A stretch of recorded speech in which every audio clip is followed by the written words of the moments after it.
Imágenes de olas grandes, gigantes, fruto de la visita a nuestras costas de la tormenta Epsilon.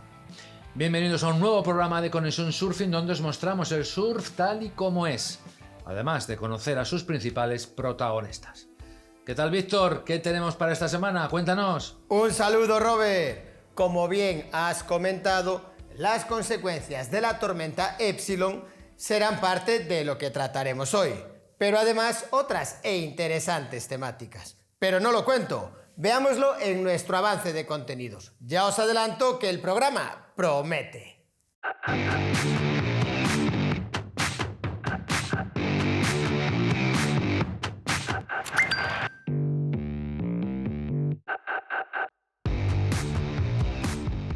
Veremos las imágenes más impactantes del paso de la tormenta Epsilon por Europa.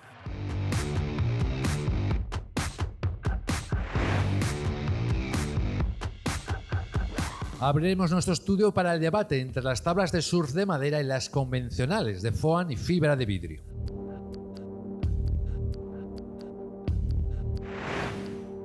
El inminente arranque del Championship Tour será propicio para ver los mejores tubos de la temporada pasada. No faltarán las imágenes más destacadas de la semana con un nuevo Flash Surfing. Todo esto y más en Conexión Surfing. La temporada de marejadas en el ámbito del Atlántico Norte está siendo especialmente activa. Desde la finalización del verano, sucesivos frentes han impactado en nuestras costas. Pero de todos ellos, la tormenta Epsilon ha sido sin duda la que con mayor energía nos ha visitado, generando olas espectaculares, algunas de récord. Eso es, Víctor, y por ello queremos conocer cómo se forman semejantes fenómenos. Y con ese objetivo nos hemos puesto en contacto con Gaby Pérez, un experto en el tema. Él es surfista y meteorólogo.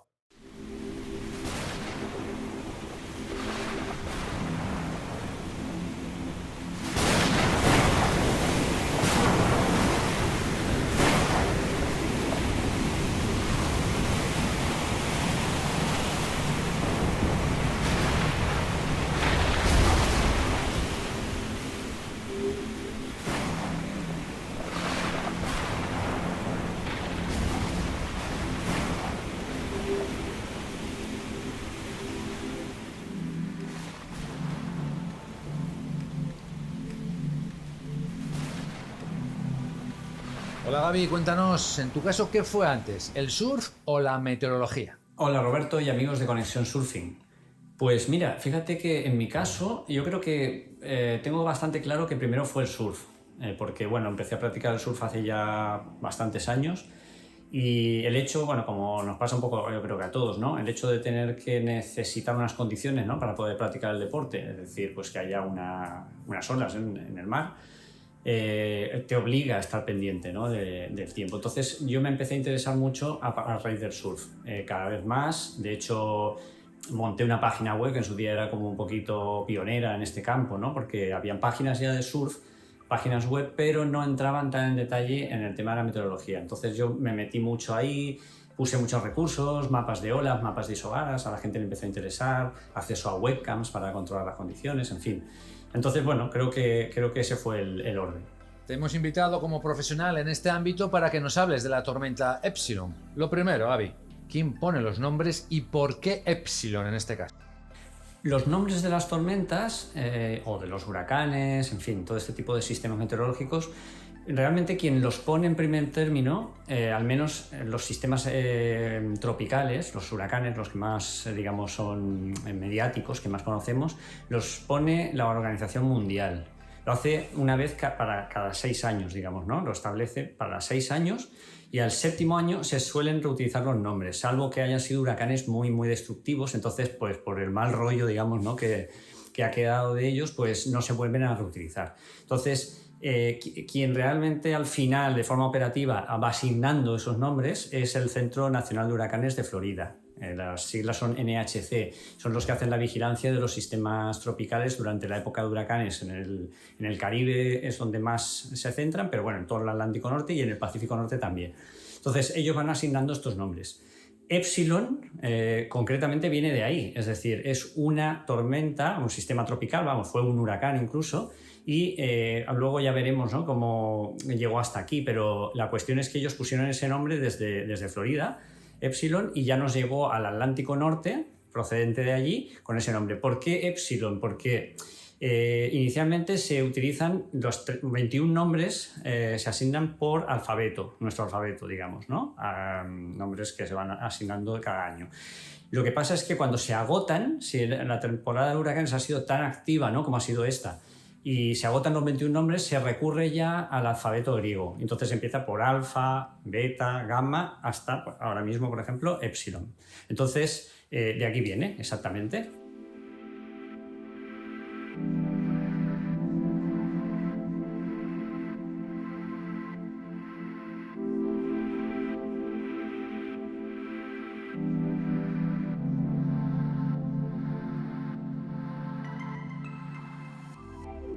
Vamos al asunto, Gaby. ¿Qué pasó para que se formara y nos llegara Epsilon con tanta fuerza, con tanta energía hasta Europa, con esas olas tan gigantes? Bueno, para explicar cómo se formó Epsilon, de dónde viene, creo que la mejor manera es de forma gráfica. Entonces he preparado aquí un pequeño invento. Os he preparado una animación en base a mapas de isobaras en superficie, en los cuales veremos cómo va evolucionando la situación y cómo se va formando el sistema. Entonces voy a acercar la pantalla para que la veáis mejor y os voy explicando. Vamos a ver. Este es el mapa de isobaras de la situación inicial. Cuando la borrasca Epsilon, el sistema tropical que prácticamente era un huracán todavía en ese momento, viene muy lejos por aquí, muy abajo, ¿vale?, muy al sur, viene desde el Caribe, ascendiendo por la costa este de Estados Unidos. Nosotros estamos aquí, esto es España, aquí tenemos el Atlántico Norte, invadido por depresiones como es habitual en el invierno de aquí, y aquí tenemos una pequeña depresión al norte, ¿vale?, al suroeste de Groenlandia, que se está formando. Esta es una borrasca habitual de las que se van desplazando luego hacia el este. Entonces, ¿qué va a ocurrir? Que tenemos aquí dos sistemas que son claramente diferentes. Este de aquí es un sistema tropical con centro cálido, que es su motor, el motor que le impulsa, de donde obtiene la energía. Y este de aquí es un sistema típico de latitudes medias, un sistema extratropical, que su motor es justamente lo contrario, es el aire frío, las variaciones, cambios de los gradientes de temperatura. Y entonces, bueno, la cuestión es que, claro, van a llevar trayectorias muy similares y va a llegar un momento en el que probablemente se van a acercar tanto que se pueden llegar a juntar. Como veis, al paso de las horas, a medida que Epsilon va ascendiendo y entra en el Atlántico Norte, cada vez más hacia el norte, la depresión se descuelga hacia el sur y llega un momento en el que se unen. Hay un momento que nosotros llamamos que se ponen en fase estos dos sistemas, de tal manera que como dos ondas, ¿no?, de sonido, por ejemplo, al encontrarse y ponerse en fase, las amplitudes se amplifican. Entonces, el efecto final que se va a producir aquí es de amplificación del sistema meteorológico resultante, ¿no? Como veis aquí, ya prácticamente son uno, y aquí ahí están totalmente unidos. Fijaos en el salto entre este sistema de aquí y este de aquí. Fijaos cómo se intensifica muchísimo el gradiente de presión aquí, y en esta zona en concreto las isobaras se juntan muchísimo. Fijaos aquí que la distancia entre isobaras es muy pequeña, lo cual implica unas fuerzas, unas velocidades de viento enormes aquí. Esto genera un mar muy potente en esta zona, ¿eh? Aquí se va a alterar mucho el mar y este mar se va a ir propagando en dirección a las costas de Europa, concretamente de España, la costa norte del Cantábrico, la costa de Portugal y hasta las Landas. Entonces toda esa zona de ahí va a recibir el impulso de esta marejada generada por el sistema, que os he simbolizado aquí con esta rayita roja, que va avanzando al paso de las horas, y unos 2 días aproximadamente después de que naciera en el seno de la borrasca, va a llegar a las costas de aquí y va a poner en marcha un montón de spots de olas grandes, como hemos visto otras veces.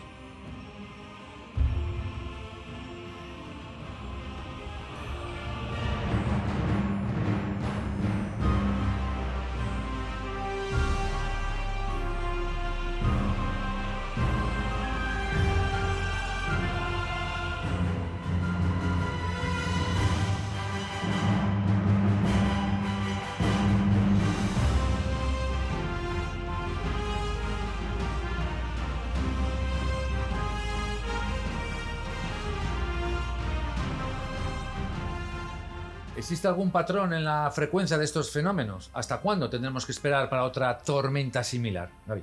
Pues Roberto, esa es una muy buena pregunta, pero desafortunadamente creo que no hay una respuesta, porque yo creo que nadie lo sabe. Es decir, patrones sí que hay, más o menos ciertos patrones. El hecho de que, por ejemplo, todavía fuera época de huracanes en esa zona, ¿no? En el Caribe, porque se extiende hasta finales, prácticamente a mediados finales de noviembre. Todavía es fácil, o relativamente fácil, que pueda surgir algún sistema y que al final acabe en el Atlántico Norte. Y eso coincide además con que el Atlántico Norte está en la época invernal ya, ¿no? Activa, ¿no? Con depresiones, como hemos visto, ¿no?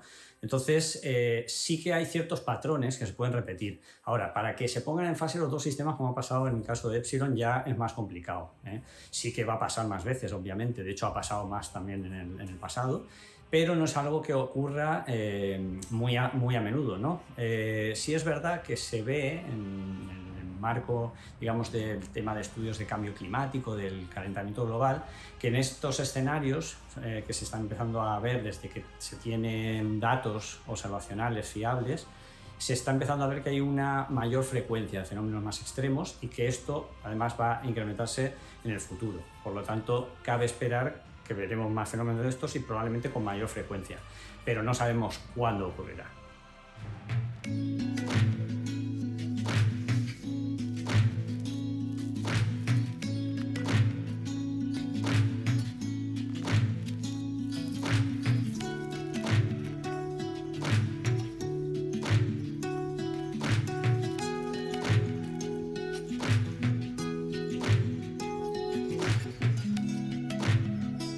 Sea una tormenta como Epsilon u otra de menor potencial de las habituales en invierno, ¿cómo se generan y de dónde vienen las olas que surfeamos, Gaby? Bueno, las olas se generan por la acción del viento sobre la superficie del mar. Entonces, ¿dónde se genera? Pues se generan en las zonas donde hay más viento. ¿Quiere decir esto que no se generan olas en un anticiclón o en torno a un anticiclón? Pues sí se generan también olas en torno a un anticiclón, pero no van a ser de la entidad que las de una depresión, ¿no? Entonces, ¿cuáles son las olas relacionadas o importantes, ¿no? para el surf, ¿no? Para la práctica del surf? Pues las que se generan alrededor de las depresiones, en las zonas donde la diferencia, el gradiente de presión es más marcado, se producen vientos más fuertes y luego no solamente es esto lo importante, sino que en la dirección en la que está soplando el viento también respecto a la costa. Si nuestra costa, nuestro spot está aquí, nos interesa que el viento sople en esta dirección en una borrasca lejana para que envíe el mar hacia aquí. Y además, si puede ser, y no es mucho más, no es mucho pedir, que esta borrasca se vaya desplazando, no entre en nuestra zona, sino se aleje y solamente nos llegue el mar limpio. Incluso que aquí tengamos un viento en dirección, pues si puede ser contraria al mar, porque lo va a ayudar a limpiar, a ordenar. Entonces, el origen de las olas es por acción, digamos, del viento en las depresiones, fundamentalmente, y luego ya están sometidas a un montón de factores. Una vez que se han generado, la forma en que se propagan por el océano es muy interesante, sufren un montón de alteraciones, es un camino a veces muy largo, de miles y miles de kilómetros, por lo tanto es un tema complejo que daría para hablar muchísimo. Pero bueno, como primera introducción, digamos, este sería el mecanismo.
Gracias, Gaby. Un placer tenerte en Conexión Surfing. Estoy más que seguro que volveremos a hablar de este interesante tema, la meteorología aplicada al mundo del surf. Pues el placer ha sido mío y aquí me tenéis a vuestra disposición para cuando queráis que sigamos hablando de meteorología y surf. Gracias, un saludo. Interesantísimo, Robert. Ya sabemos más sobre lo que afecta la meteorología a nuestro deporte. Gracias también, Gaby, por explicarlo de forma tan fácil y entendible para todos. Nosotros cambiamos de tema. Abrimos nuestro espacio de debate para hablar de tablas de surf de fibra y foam o tablas de madera y ecológicas.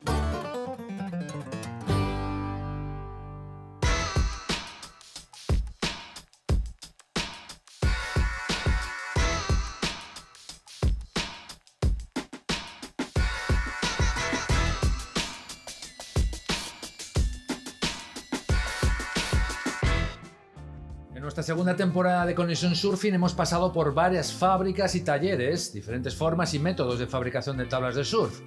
Pero la duda que nos surge es sobre los materiales que se usan en esos procesos, en cuanto a su idoneidad para practicar el surf o incluso en su efecto nocivo hacia el medio ambiente. Víctor, creo que tienes algo que decirnos al respecto e invitados, ¿no es así? Eso es, Robert. Hemos abierto nuestro estudio para conocer un poquito más acerca de esas dos visiones que planteas. Y por un lado tenemos a Walter Nieto de Zorlax Surfboards, que hacen tablas de foam, y por el otro lado tenemos a Óscar Moraña Pichi de Camiño do Río, que hacéis tablas de madera. Muchas gracias por venir, chicos. Vamos a arrancar el debate. Pichi, cuéntanos un poquito más acerca de el origen de las tablas de madera. Bien, el origen de las tablas de madera pues parte de los años, no sé, 1400 y pico, unos escritos del Capitán Hook en Hawái, que son los datos que se mantienen como que son las primeras tablas de surf, alayas, en ese caso, que surfeaban en Hawái. Pero está el debate de los caballitos de Totora en Perú, están ahí en esa problemática. ¿Cuál fue la primera? No sé si en el foam hay esa problemática, como dice Óscar Pichi, acerca de dónde está el origen. El foam igual está un poquito más localizado, ¿no? Sí, no hay tanto problema. No, bueno, el foam, tengo una pequeña duda si es el EPS, si en EPS ya se había hecho algo y aparece enseguida el foam, pero bueno, es en los 60 que Jeff Clark pues introduce lo que es el foam, ¿no? O sea, es el propulsor bueno, quien proclamó Clark Foam, ¿no? O sea, el primer poliuretano que se comercializó. Bien, chicos, aquí vamos a hablar madera versus foam. Es un debate enriquecedor que yo creo que no se tienen que excluir, sino que las dos están para sumar. Pero vamos a empezar así un poco fuerte. Madera versus foam. ¿Qué ventajas tiene la madera frente al foam? Bien, básicamente, bajo mi punto de vista, sin desmerecer las de foam, estéticamente son más bonitas, la veta, la madera, ya se sabe, más cálido, decorativas incluso, que las de espuma, que se pintan y tal. Pero bien, la madera tiene sus características, sus pesos, sus inercias, su más o menos flex en comparación con las tablas de foam. Y bueno, en fin, por ahí hay debate. Ese debate que le trasladamos a Walter, no sé si estás de acuerdo en lo de bonitas o no bonitas, pero ¿cuáles serían las ventajas del foam frente a la madera? Bueno, como te puedo decir que son tan bonitas como las de madera, pero ventajas, yo creo que las ventajas es el peso. Siempre se le quiso ganar peso o sea, quitarle peso a la tabla, ¿no? En sus principios las de madera se ahuecaron todas para ganar peso y apareció este señor de Clark Foam para inventar la espuma y hacerla más ligera. La tabla ligera es más reactiva, reacciona mejor, el flex que consigues en la tabla es la magia de la tabla de foam es el flex. Walter, acabas de decir algo muy concreto del peso, que se busca reducir peso, pero por otro lado, una de las ventajas que tienen algunas de las tablas de madera es el peso. Entonces, ¿cómo es eso, Óscar?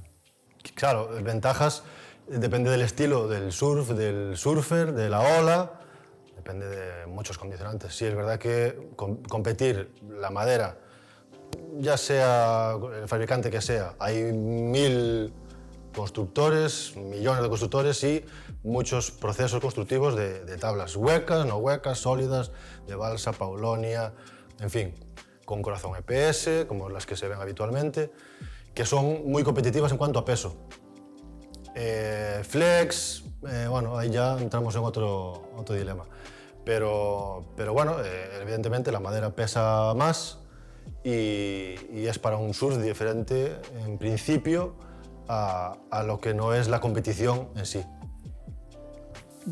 Yo tengo hablado contigo que incluso una ventaja de estas tablas es su propio peso. O sea, que depende de la ola, el contacto con el mar, si está rizado, si hay viento de cara o tal, sí que es... El contacto con el mar de una tabla de madera con cierto peso es diferente que una de foam en el mismo mar. No vamos a entrar en ese debate de si algo que decir, Walter. Sí quiero hablar de los procesos constructivos que decía Pichi. ¿Cuál es el proceso constructivo de una tabla de foam? Bueno, el proceso de construcción de una tabla de foam es principalmente el material, ¿no? Conseguir un buen poliuretano, que sea ligero o que sea fuerte, dependiendo de la tabla que vayas a hacer, si quieres que dure más o menos, si es para competir o no. Entonces, pues se pasaría a shapear el foam, la espuma, se le da forma a la espuma. Una vez que tenemos la forma, se puede pintar para hacerlas más bonitas, ¿sí? En vez de dejarlas blancas. Y luego, pues eso, pasás al laminado, ¿sí? Con sus refuerzos, pues aquí se ve un trocito del carbono, para hacerlas más fuertes, para que partan menos y dependiendo, ¿no? También de la exigencia a la que vaya a ser sometida la tabla. Se lamina y luego, pues eso, va un proceso de lijado y pulido, dependiendo del acabado de la tabla. Las tienes pulidas, las tienes mate. Normalmente en competición se usa mate porque obviamente pesa menos, tiene menos material. Y por otro lado, vemos aquí que traes una pieza de una madera. ¿Cuál es la construcción? ¿Cuál es el proceso constructivo de una tabla de madera? Bueno, nosotros en Camino del Río utilizamos el sistema de tabla hueca. Un alma con cuadernas, pues a cada X centímetros, en este caso cada 15 centímetros una cuaderna, y bueno, varios refuerzos, dependiendo de la tabla, del peso del surfista, pues con más refuerzos o menos refuerzos. Más refuerzos, más peso, menos refuerzos, menos peso. Y luego, bueno, tanto trabajamos con madera balsa, con cedro rojo, con ayús, paulonia, que es lo ideal, pero bueno, todo depende del proceso. Y hay 1001 procesos. Después del proceso viene lo más importante, el surfing. ¿Cómo es el surfing en una tabla de madera? Bueno, a veces es lo de siempre, que es el indio o la flecha. Walter. Que el surfer, pues busca un estilo, tiene un estilo cada uno. Mejor o peor, bueno, eso ya va en el tiempo de mar que cada uno tenga. Eso ya va en el indio. Claro, eso va en el indio. Luego, la ola que vaya a surfear. Ahí, no sé, yo creo que en cierto tipo de ola, una tabla de madera de este proceso constructivo, con poco flex en este caso y tal, y el peso, pues igual en un tubo te las ves canutas, pero bueno, depende del indio. Por otro lado, Walter, ¿cómo es el surfing en una tabla de foam? Increíble. Pues el surfing en una tabla de foam es pues eso, a comparación con la de madera, es más vertiginoso, creo, es más reactivo, más rápido, tenés más poder de salirte de ciertas situaciones críticas, pues eso. Más que nada eso. Y bueno, ahora con el surfing de aéreos y 360 y tal, pues es que cada vez las queremos más ligeras, las tablas. Ya estáis hablando de la ligereza y del tipo del surfing. Y no puedo evitar no irme a que el tablón está asociado, perdón, en este caso la madera está asociada a un tipo de surfing a lo mejor más clásico y vinculado al longboard. ¿Qué hay de cierto en esa afirmación? Sí, es cierto, no con longboard, sino con una cultura que está de moda ahora, ¿por qué no decirlo? Claro, lo retro, en todo, ¿no? El surf, en todo. Lo retro vuelven las sombreras, pues vuelve las tablas de madera, la estética también, y eso, la madera es para un surf más suave que algo tan reactivo como el foam, de líneas, de giros largos, precisamente por eso, por el peso que te lleva y bueno, también porque el tipo de tablas que utilizas no solo en tablón, puede ser una fish, un single, ya son pues eso, según qué quillas y qué tabla, te exige ese surf. Vemos que los dos trajisteis dos tablas iguales, dos fish, una de madera y otra de foam, cada uno estáis sentados en la del contrario. Mi pregunta ahora hacia ti, Walter, es, ¿tú verías un surf de competición con tablas de madera? Hablo de un CT, de unos QS, un surf de competición. Si vuelve Tom Curren a competir, pues sería más posible. Lo vería ahí, solo acercársela. Creo que se lo comentaba antes de la entrevista. Tuve en la mano pues, una tabla corta de balsa en Brasil hace muchos años y era exageradamente ligera, tan ligera como el foam y era maciza y de balsa. Walter, tú nos dices que es posible competir a alto nivel con una tabla de madera, pero por el otro lado, ya de que estábamos asociando la madera al tablón, ¿tú verías una competición clásica con tablones de foam? Sí, ¿por qué no? Claro, si a veces tengo entendido que se carga de peso ciertos tablones para eso mismo, para conseguir la sensación y el peso de una tabla pues, más clásica, de los orígenes y tal. Y pues sí, ¿por qué no? Ya vamos a acabar, chicos, pero antes sé de sobra que ambos cruzasteis materiales en algún momento de vuestra vida. Entonces, empiezo contigo, Walter. Madera. ¿Cuándo la usaste? ¿Cómo la usaste? ¿Dónde la usaste? ¿Y has sido infiel al foam? Bueno, infidelidad no la considero. Fue ahí un toque con la historia, ¿no? O sea, pues sí, creo que fue la lanzada con un tablón vuestro. ¿Ah, sí? Sí.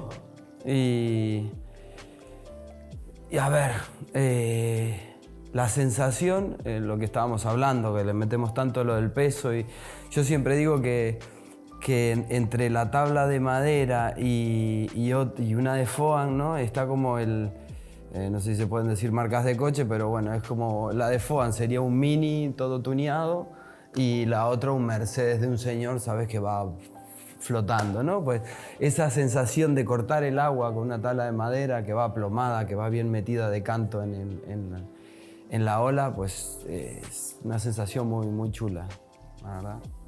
No fue infidelidad, fue simplemente un desliz. No, o sea, Un desliz. no más que Un eso, beso. o sea. Un besito, un besito. Óscar, Pichi, ¿tú has sido infiel a la madera? Sí. Sí, no, empiezas con foam, con espuma, con lo que te prestan, con un corcho. Todos arrancamos antes, no todo el mundo tiene la posibilidad de acceder a una tabla de madera, ya no en propiedad, sino que te la presten, que a veces la quieres pero no te gusta, la quieres probar pero no la quieres para ti. Entonces sí, empezamos a surfear pues, años atrás con espuma, claro, como todos. Lo que te prestan, y a veces es una corta, a veces es un evolutivo, en fin. Pero así como Walter nos decía cuánto disfrutó con una de madera, ¿cuándo disfrutaste tú siendo infiel a la madera con una de foam? Bueno, en la playa es raro, no sé el baño, pero sí es raro la semana en donde no te cruzas con los colegas, los conocidos, gente que por curiosidad te piden la madera y tú, joder, pues, evidentemente se la prestas para ver su reacción y tú coges otras tablas de Walter, infinidad de veces, tablas Thorlac que vas cambiando, qué tal, y ves la diferencia, efectivamente, la ligereza, esa remada que yo tengo por costumbre, por educación de la madera. Pillo un fon y, ostras, y notas, ¿qué pasa? ¿Qué pasada? El cambio es así. Pues chicos, muchísimas gracias por venir a este primer debate que abrimos aquí acerca de las diferencias que hay dentro del surf, que no todo es blanco ni negro, sino que hay matices y hay grises, y muchísimas gracias por estar. Hay debate. Y nada, Robert, esperamos que haya sido clarificante y enriquecedor este debate sobre tablas de foam o tablas de madera. Gracias, Víctor. Dos enfoques distintos, pero ambos enriquecedores. Ese es el camino: informar, hablar y debatir, y que cada uno de nosotros decidamos. Un saludo para Walter y Pichu por participar. Y turno ahora para disfrutar del surf profesional. Veamos y hablemos de tubos.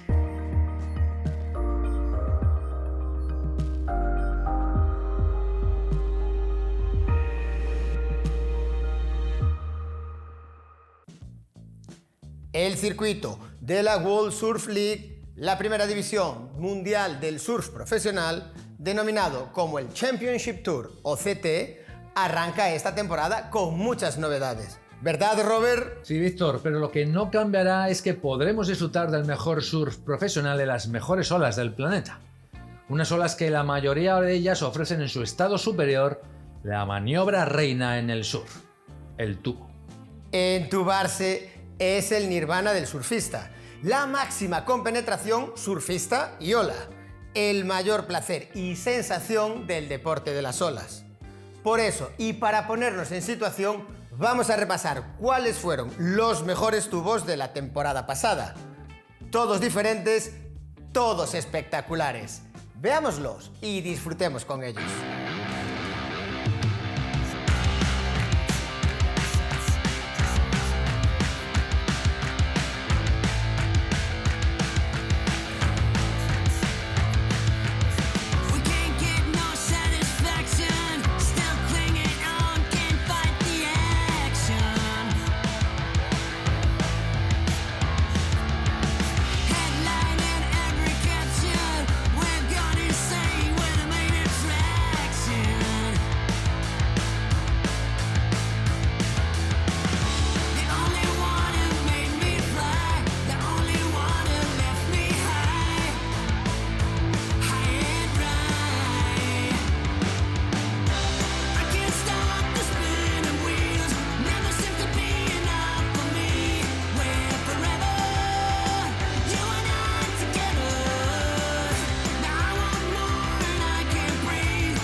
Comenzamos este repaso a los mejores tubos o barrels con la 7 veces campeona del mundo Stephanie Gilmore.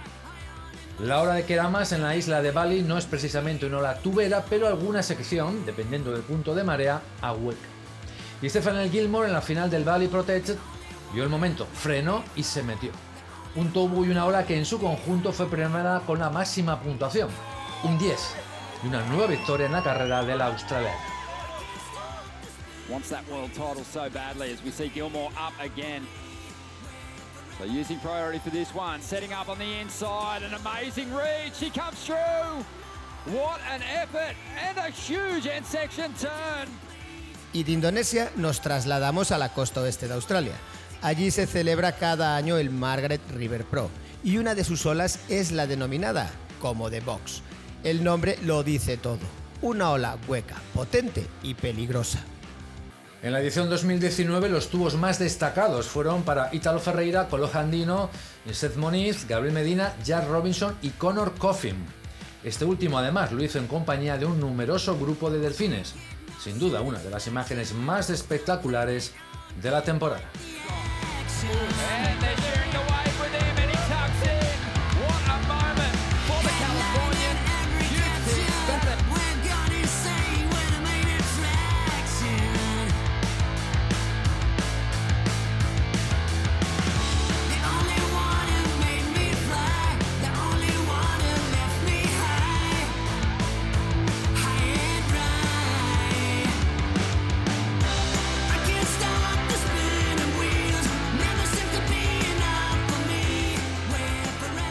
Pasamos ahora a Brasil, con la prueba que se celebró en la playa de Saquarema, en Río de Janeiro.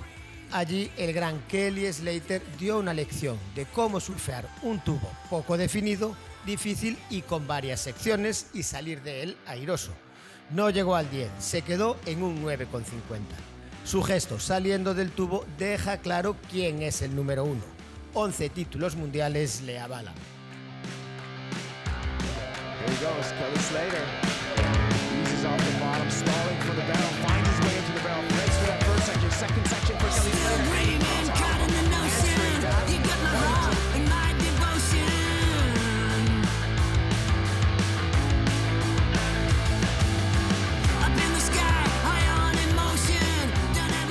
Pero si hay lugares donde los tubos son el único objetivo es Teaupo, una ola situada al sur de la isla de Tahití, en la Polinesia francesa. La ola es una de las izquierdas más potentes del mundo y la extrema violencia con la que rompe es temida por todos los surfistas, tanto por el tamaño que alcanza como por la singular configuración del arrecife que hay debajo. En la edición 2019 del Tahití Pro, Jadson André, Jeremy Flores, Seth Moniz, Xiao Belli, Michael Buarez, Jordi Smith rozaron el 10. Aunque quienes lo lograron fueron Gabriel Medina y Owen Wright. Ambos se enfrentaron en una final épica que se adjudicó el surfista australiano, que como podemos comprobar participó con casco, algo poco habitual. El Championship Tour aterrizó en Europa con el Pro France y sus espectaculares tubos orilleros sobre fondo de arena. El francés Jeremy Flores destacó como nunca lo había hecho con este tubazo en la final contra Italo Ferreira y se llevó el campeonato ante toda su afición local. Un día inolvidable para el surfista nacido en Isla Reunión.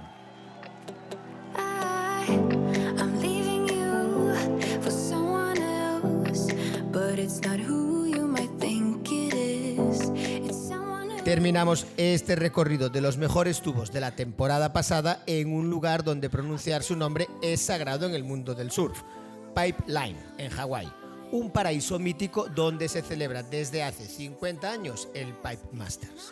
Banzai Pipeline es una ola de izquierdas exigente y peligrosa sobre fondo de rocas, aunque dependiendo de la dirección del mar también puede romper de derechas. Aquí entra en acción la ola denominada como backdoor.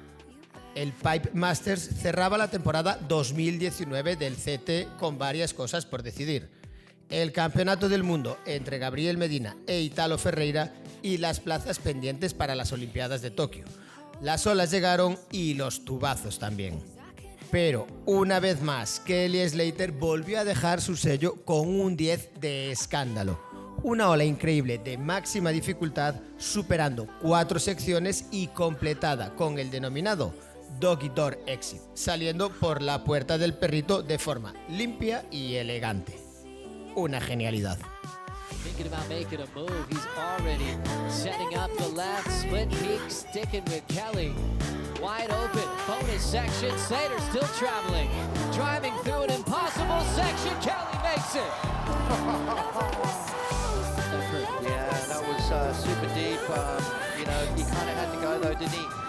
Medina on the next one, slams on the brakes, he'll get the exit right. Medina at bay, here he goes, Joe. Locks in, hollow section, critical takeoff, he's got to drive, and he makes it. 2019 starts with Italo Ferreira looking at backdoor. Ferreira still moving. On the final stop, here he goes again. Starting to drive nice and early. Italo still traveling. Wanted that lip section to ramp him up. Will he get an opportunity here? Big full rotation.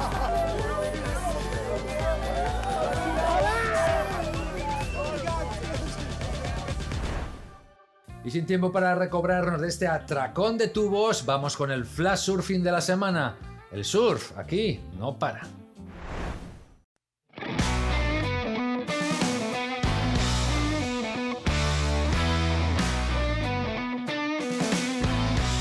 Prepararos, porque esta semana repasaremos lo que ocurrió aquí, en Europa.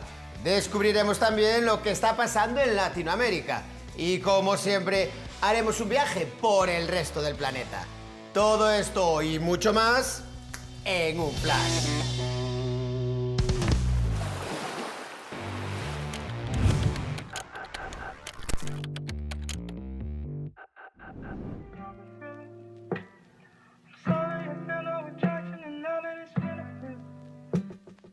La ola de Meñacoz es una de las más famosas del País Vasco, gracias a su tamaño y perfección que la convierten en una de las joyas del denominado Big Wave Surf Europeo. Geray Rodríguez nos la muestra en un precioso día, aunque quizás demasiado concurrido.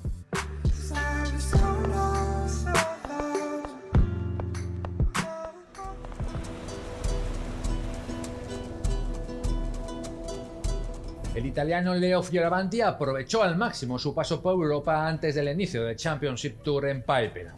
Y prueba de ello son estas imágenes en Mundaka en compañía de Aritz Aramburu y Nacho González.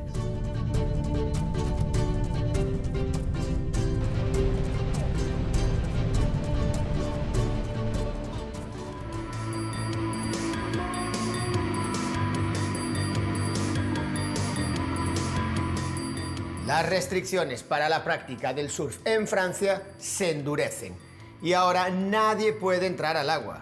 Pero en un momento solo lo pudieron hacer los llamados profesionales del surf, un concepto que generó controversia. Estas imágenes captaron uno de los mejores días de lo que va de temporada en invierno, con alguno de esos profesionales que por dinero, trabajo o estado mental pudieron disfrutarlo.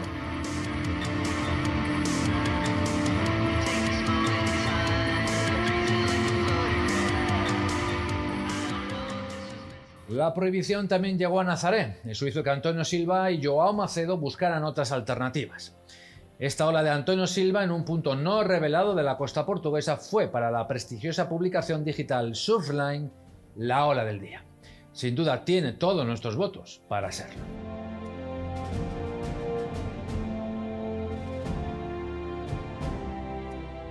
Y tras este repaso a lo acontecido en Europa, veamos lo que propone Ramiro Castro desde el continente americano en habla hispana. Adelante, Rama. Hola amigos, un gusto estar nuevamente con ustedes. El surfista chileno de olas grandes, Cristian Merelo, ni bien abrieron las fronteras de su país, viajó a México a entrenarse en el poderoso beach break de Cicatela. A los 2 días, el chileno sufrió un corte profundo en su brazo y estuvo fuera del agua por 20 días. Ahora Merelo se recupera en su casa en Pichilemu para estar listo para la próxima crecida.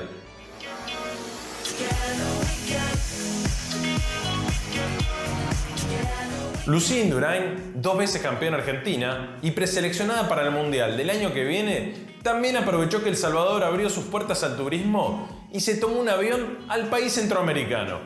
Ahí aprovechó de la buena calidad de olas, el clima caluroso y el poco crowd para seguir entrenando con miras a los Juegos Olímpicos de Tokio.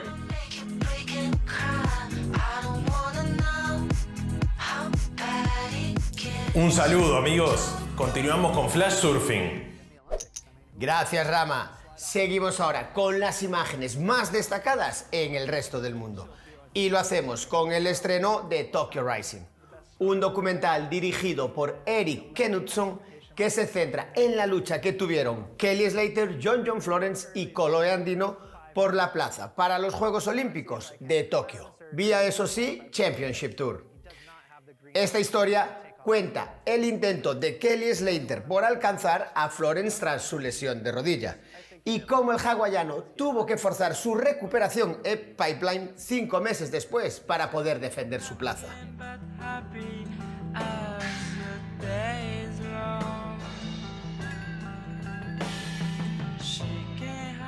Griffin Colapinto es un surfista profesional de tan solo 22 años que muestra un talento especial. En 2017 Colapinto ganó la Triple Corona y el circuito QS, clasificándose para el Championship Tour. Ahora es uno de los consolidados y partirá en el puesto 16 del ranking en el inicio del Tour en Pipeline en breves semanas. En Why Not podemos ver al norteamericano disfrutar de su juventud, amigos y del surf de máximo nivel. Nos vamos esta semana con imágenes de puro surfing, proveniente de la costa oeste de Australia. Con BBQ Sessions Volumen 1 encontramos a un gran Tag Barrows, en un lugar donde solo los mejores de los mejores tienen éxito.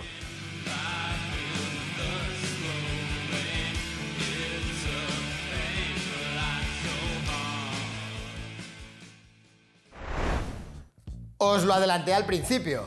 Este programa prometía. Espero que hayáis disfrutado. Llegamos ya a la recta final, pero antes sepamos los contenidos de vuestra próxima cita con Conexión Surfing. Conoceremos con Axi Muniain las características y peculiaridades de las olas de Nazaré, Illa Pancha, Punta Galea y Lava.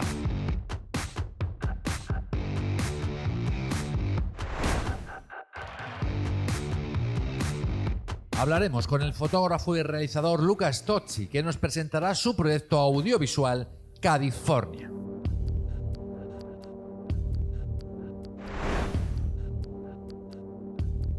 El nuevo surf ha llegado con las tablas soft. Descubriremos el porqué del boom del corchopán en nuestras playas. Terminaremos con las imágenes más destacadas de la semana con un nuevo Flash Surfing. Todo esto y más en Conexión Surfing. Os esperamos y ya sabéis, en todo momento en nuestras redes sociales, más contenidos. Adiós Robert y disfruta. Un saludo Víctor, nos vemos. Esto ha sido todo amigos, eso es, disfrutemos del surfing y mejor siempre en buena compañía. Además esto velará por vuestra seguridad, tenerlo siempre en cuenta. Aloha.